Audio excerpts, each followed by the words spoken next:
Hi, I'm April. I am a singer-songwriter and music teacher, and today we are going to be talking about how to choose chords for a melody.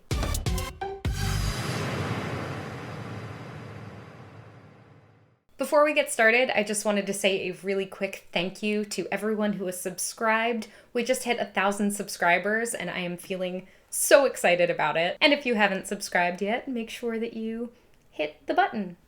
So what we're going to do is start with a really simple melody, and from there we're going to figure out what potential chords we could use with that melody and figure out how we might be able to do that for a more complicated melody. For this video, we are going to be using Mary Had a Little Lamb as our simple melody. So what we're going to do with that melody is just figure out what notes we're playing and when we're playing them. And in this song in particular, it's really only 4 notes that we're playing the whole time. And from there we're going to figure out which chords might best fit that melody and how we can maybe spice them up a little bit. The first 2 measures of this melody start on an E, and then we walk our way down to C, then we walk back up until we get back to E. And once we're at E, we just hit it a couple more times. E, D, C, D, E, E, E. So you can see there that E is the note that's getting accented.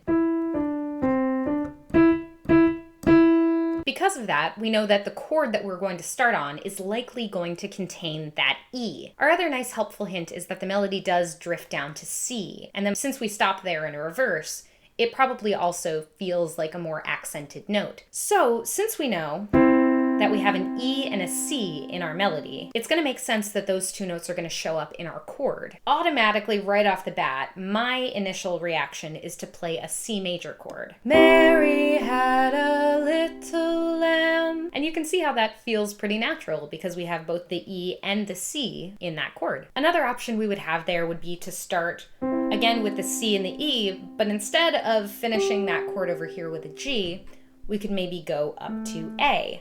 And then that would create that A minor chord, which also includes the notes in that melody, but it's gonna have like a darker, sadder kind of tone about it. Mary had a little lamb. And now it sounds kind of spooky.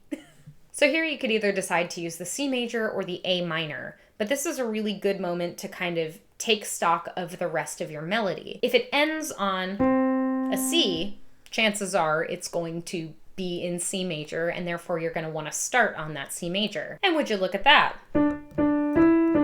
We end on a C. So here I'm going to guess that C major is probably the chord that we're going to want to go for because, again, it contains a C and an E in the beginning of that melody, and we know that the song resolves to a C, which means that a C major is going to sound really right in the beginning of this song. So here we know we're going to start on C major.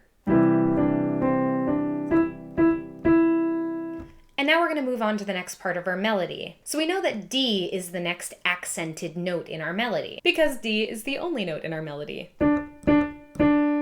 So at this point, we can just find chords that contain a D. But that might be like a little tricky on its own, because a lot of chords contain a D, right? We could do a D minor, we could do a D major, it could be a G minor.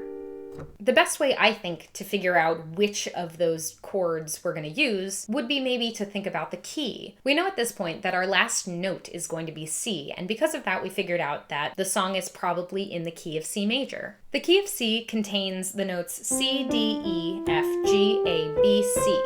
So no sharps or flats, which means that we can already probably eliminate D major from the running, and we can also eliminate G minor, because both of those contain notes that are not in our key. So at this point, we know that the most likely suspect is either going to be a D minor or a G major. Both of those are going to have the note D in them. So really at this point, you can just test out the options and see what works. And now let's try a D minor. That sounds pretty nice. We could also try the other option, which would be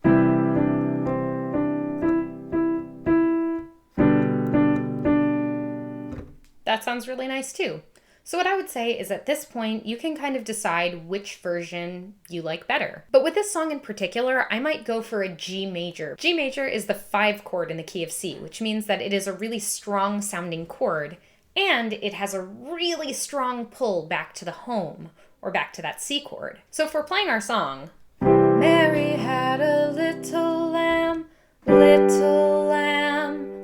we know that that 5 chord really wants to go back home to C. So it's going to make a lot of sense if in the next section of our song, we wind up outlining that C chord again. So let's see if we happen to outline our C chord again. Spoiler alert, we're gonna. And then we'll see if that G chord sounds good going to the C. Spoiler alert, it will. So after that section, after a little lamb, we hop up to E, then go to G. Little lamb. So E, G, G.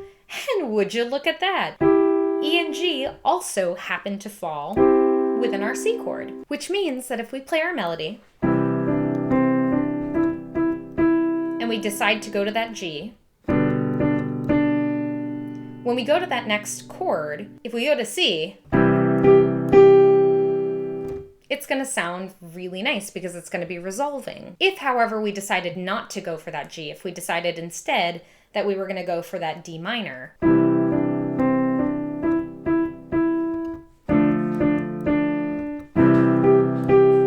it still sounds good because that note is in that chord, but it's not going to sound as strong, which is something that you might want in kind of a children's song like this. After that, we get basically the same thing that we got the first time, just with one added note at the end. So we can probably just stay on C for that section. And then we dip back down to D again. It's just a little bit different this time. And then we finally end on C. So at this point, I would probably either use that G or that D minor, depending on which sound you preferred. Probably the G in this case. And then move our way back to C.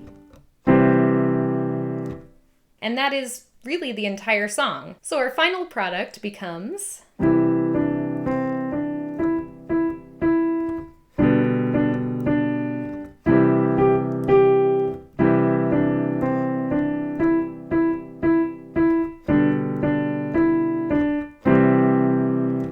So now that we've been able to do this for a really simple song, how would we do this for a more complicated song? Or how would we make this song a little more interesting? When it comes to making a song more interesting, you can really just start using those chords that we might not have thought to use the first time around. So for instance, if instead of starting on a C, I wanted to start on that A minor.